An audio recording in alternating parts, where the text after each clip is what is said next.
Hello friends, I am Ujjwala. We have already seen two parts of black box testing.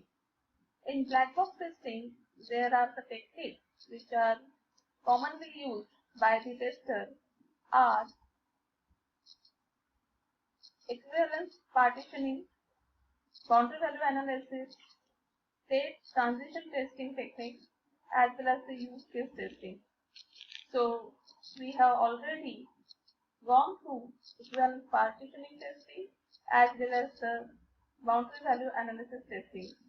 Today we are going to start with state transition testing technique.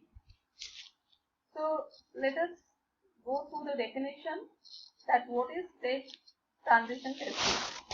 State transition testing is a black box testing technique in which outputs are triggered by changes to the input conditions or changes to state of the system. In other words, tests are designed to execute valid and invalid state transitions. Here testers will understand in which particular condition the changes of the state will be occurred and are they following the right track or not. So this is I can say that state transition testing. Now we should know when to use this testing. When we have sequence of events that occur and associated conditions that apply to those events. When the proper handling of a particular event depends on the event and conditions that have occurred in the past. It is used for real-time systems with various states and transitions involved. Deriving test cases. Understand the various states and transition and mark each valid and invalid state. User should understand how to write the test cases. With the help of the state and transition, it is possible to find out the various test cases. So I can say that first of all there is a need to understand what is the state and what is the transition.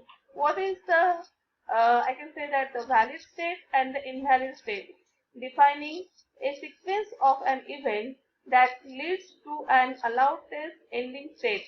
Each one of those visited states and traversed transition should be noted down. Step 2 and step 3 repeated until all states have been visited and all transition traversed. For test cases to have good coverage, actual input values and the actual output values have to be generated. So all these 5 steps which will be helpful to understand how to derive the test cases for the state transition testing technique. Now we would like to know what are the advantages. This particular testing technique allows testers to familiarize with the software design and enable them to design tests effectively.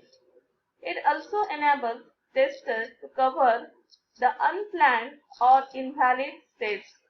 So, dear friends, I would like to say that this particular test cases which help the testers to unplanned or invalid states, that is also possible to cover during this state transition testing technique.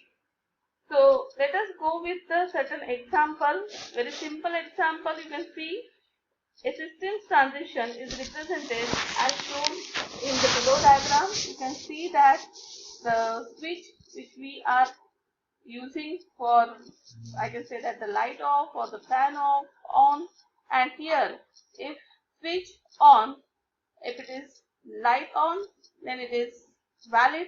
If switch off and if it is light off, then it is valid. But switch on and light is off, then definitely there will be the fault. If switch off and the light on, then again it will be the invalid state. So this is a very simple example which help us to understand how the state transition testing can be performed.